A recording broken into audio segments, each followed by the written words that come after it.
Well, when you get to the beginning of a season and you look at the schedule for the year, there are always a couple games that jump out at you as the games you really want to pay attention to. And if you're an Ohio State fan, there were 3 games on the schedule this year that certainly had your attention: Notre Dame, Penn State, and Michigan.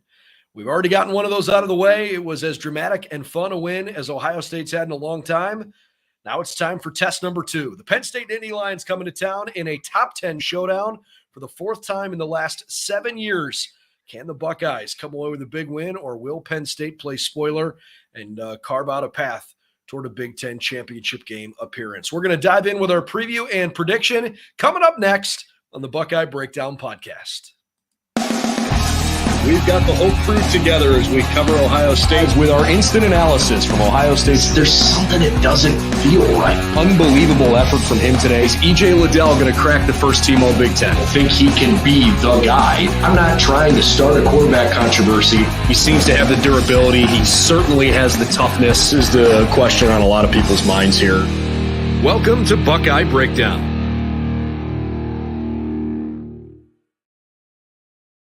Well, hey, everybody, and welcome to Penn State Week. It is our preview and prediction show on the Buckeye Breakdown Podcast.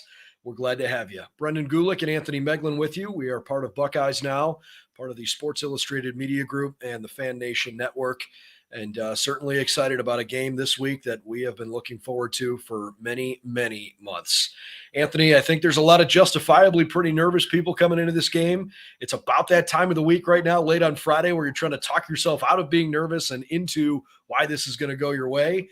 And that's the fun and the best part about a rivalry game like this in college football. You're dead right, man. It was a funny transition from this week, just texting with friends and family and whatnot, people going down to the game. It was Monday through Wednesday. It was like, hey, nervous. What are we expecting? And then today it's like Bucks by 1,000,000. No way. Bucks can't lose tomorrow. So it's awesome, man. It's going to be, the environment is going to be incredible. Just seeing some stuff already of people already down there getting ready to go. I mean, we kick off at noon tomorrow. You got to get up, get going, get in the stadium early. The Ohio State fans are going to be fired up, and that environment is going to be off the charts. Yeah, it's going to be a really cool scene. College game day is coming. Fox Big Noon Kickoff is coming. This is on top of being a big game. It is easily the biggest game on the home schedule this year because you go to Notre Dame and to Michigan. So, anybody that's got season tickets for the Buckeyes, I mean, this is the game, right? The average ticket price earlier this week, the average price was $759. I mean, it's a steep ticket, right? So, the eyes of the college football world are going to be watching. Can James Franklin knock off Ryan Day for only the second time in his career? He's beaten the Buckeyes. I guess I should rephrase that. James Franklin didn't beat Ryan Day, but Coach Franklin did beat Ohio State once in 9 tries. Ryan Day is undefeated in his Ohio State head coaching career against Penn State. It hasn't been for a lack of tight games. There's nobody that's played the Buckeyes in more dramatic tight games than they almost said Michigan State, who have had a few, but Penn State, I think, takes the cake in that one. No, I mean, you're so right. And it's from a result standpoint, Ohio State totally dominates, especially in the last decade. But you look at the games, man, you think back to the Saquon Barkley year, which it's going to be the exact same feel as tomorrow. It was a noon kick or an afternoon kick. Saquon takes the opening kickoff back to the house, and you knew it was going to be a game. And then JT Barrett went Superman mode in the fourth quarter and was like you talk about perfect football. Everyone says it's unattainable. There's one quarter of perfect football, and it was JT Barrett that year. But, that game was incredible. Last year turned into a blowout score, but Penn State's leading the game going into the fourth quarter. Like, all sorts of things where these two teams, when they get together, it's instant classic football. And good for us, Ohio State comes out on top more times than not. Yeah, and the good thing is we have games like this. What is a little bittersweet is that it's going to be more few and far between in the regular season, I think, in years to come, because Ohio State and Penn State aren't going to play each other every year anymore. It is not a protected rivalry game with the new scheduling format. So they will play each other a lot, but they're not going to see each other on a yearly basis any longer. So as a fan, you want to just enjoy moments like this, right? I mean, these are the games that really get you revved up. Let's try to dive into some of the nitty gritty of this game. I don't want this to just be a hype show. Let's talk football. These are two extremely good defenses. Yeah. And, you could obviously, and you probably have heard it said all week long, well, Penn State hasn't played anybody. Like, okay, I get it, and I'll listen to that. But if you watch them play, their defensive line and their linebackers are incredibly disruptive. They are attacking. They fill gaps. They make you make mistakes because they get after you. Who does that sound like? I think they wear scarlet and gray.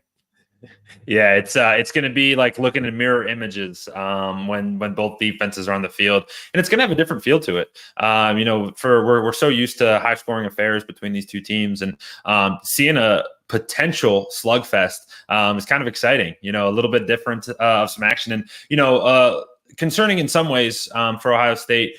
Being that we have had some inconsistency at the running back position the past couple of weeks. Obviously, you're hoping to get some of that back this week, but the problems that you and I have talked about for 7 weeks now, we're going to see if you and I were right or if you and I were wrong, because, it's nut crunching time now, because, you're getting the best defense that you've gotten to this point from the defensive line, from the linebacking core. And I love their secondary, and, kind of goes back to, some other stuff that you and I talk about. But like when you have elite cornerbacks and elite safeties and second level guys, that allows your front to get after it. And just like you said, this is like talking about Ohio State, on this defensive side. So it's going to be an incredible test and an incredible challenge for Kyle McCord and the Buckeyes on offense. I guess I should at least peel back a little and say that I do think Penn State is more aggressive than Ohio State is this year. Mm-hmm. The Buckeyes have definitely been a little less aggressive as a unit, as a whole defensive unit, because Jim Knowles is not calling blitzes the same way that he has in years past. But you can't really coach the aggression out of guys like Josh Proctor and Tommy Eichenberg and Sonny Styles and Tyleik Williams and JT Tuimoloau. Like, those guys get after you, and that's good.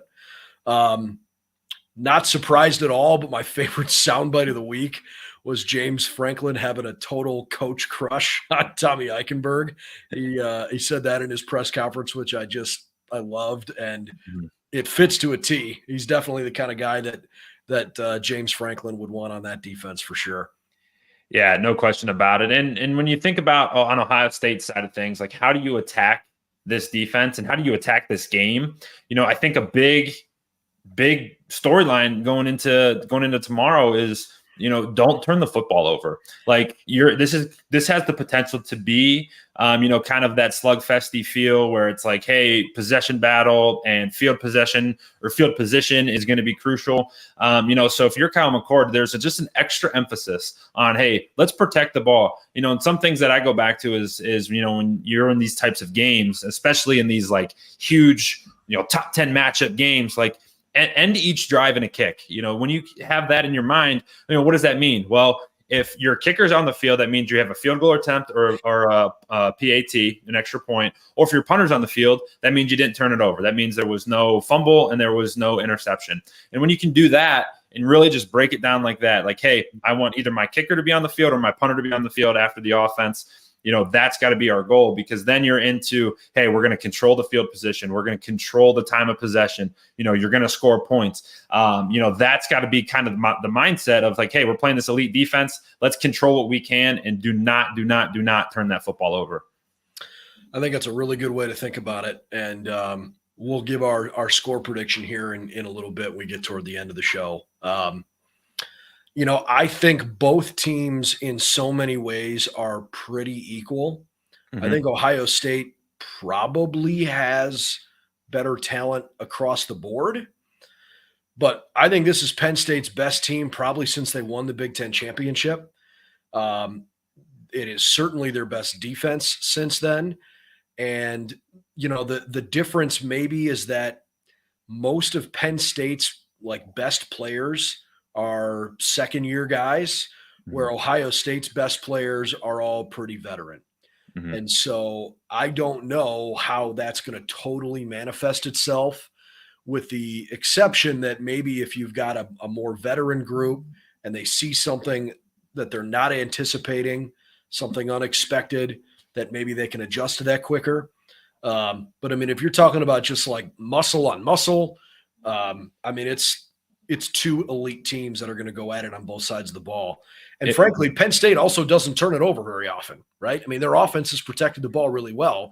Their defense has created a bunch of turnovers, where Ohio State has been a little more modest in that regard. And I do think that a turnover tomorrow is going to play a massive role.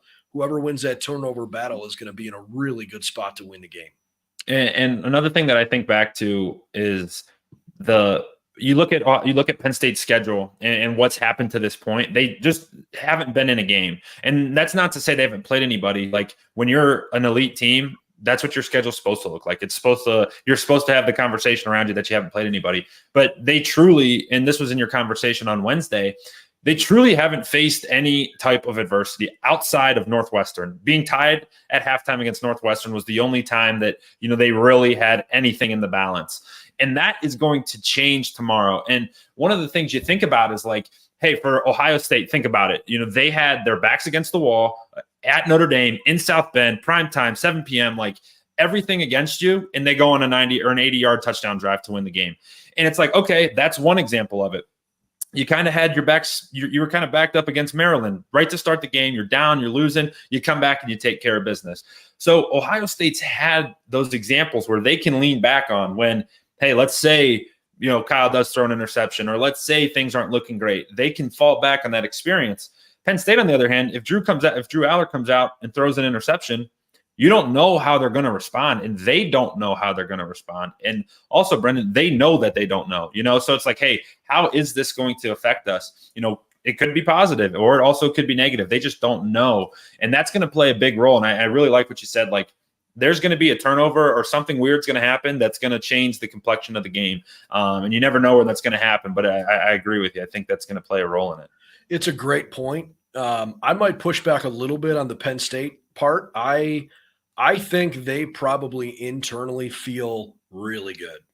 I think they probably come into this game knowing, hey, look, everything's stacked against us. We're playing on the road. There's going to be 105,000 people.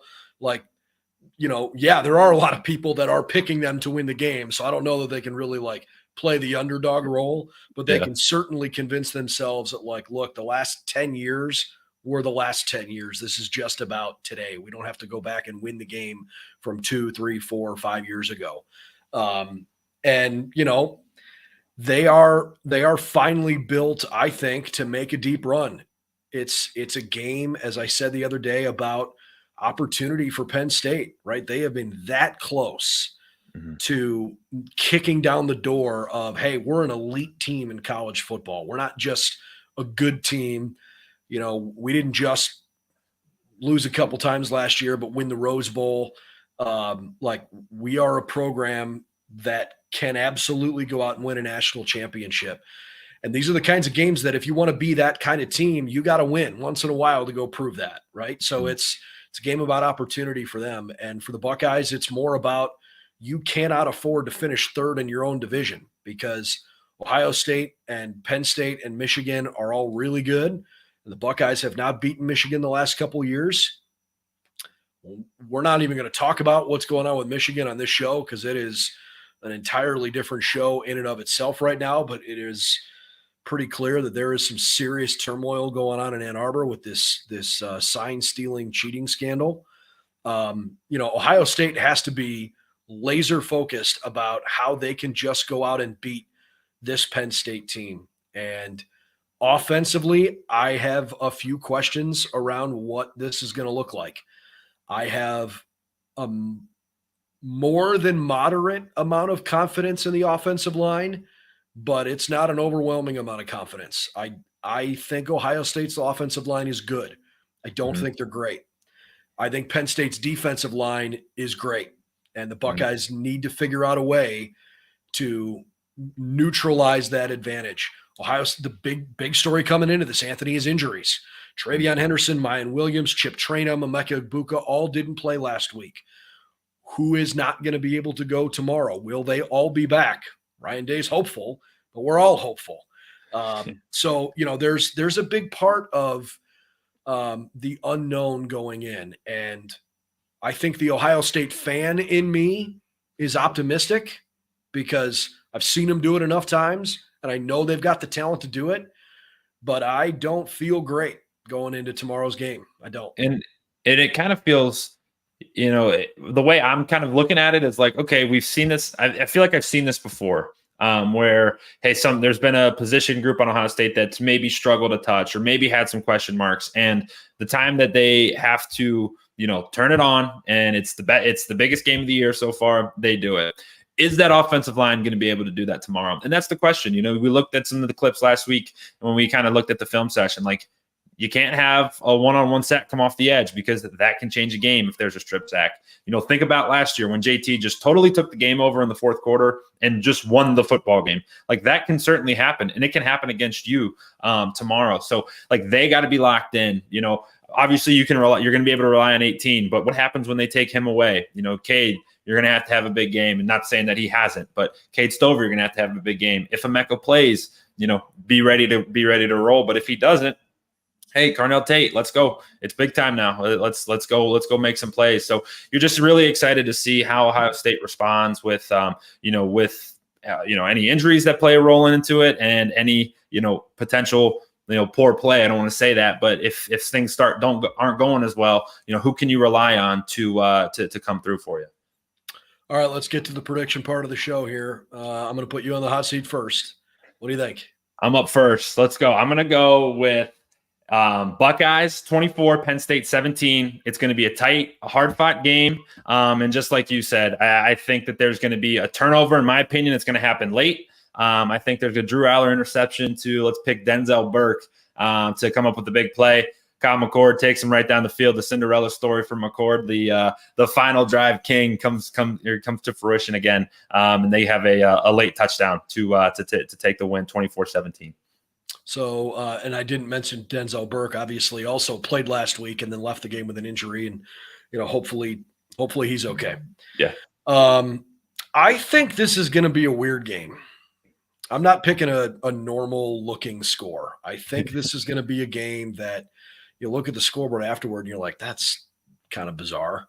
And I don't exactly know how they're going to get there, but I'm just sort of anticipating that this is going to be a game where some weird stuff happens, because both teams are going to be so physical and maybe even a little pushing the envelope there, a little chippy. And I think something somewhere along the way is going to be a little, wow, you don't see that every day.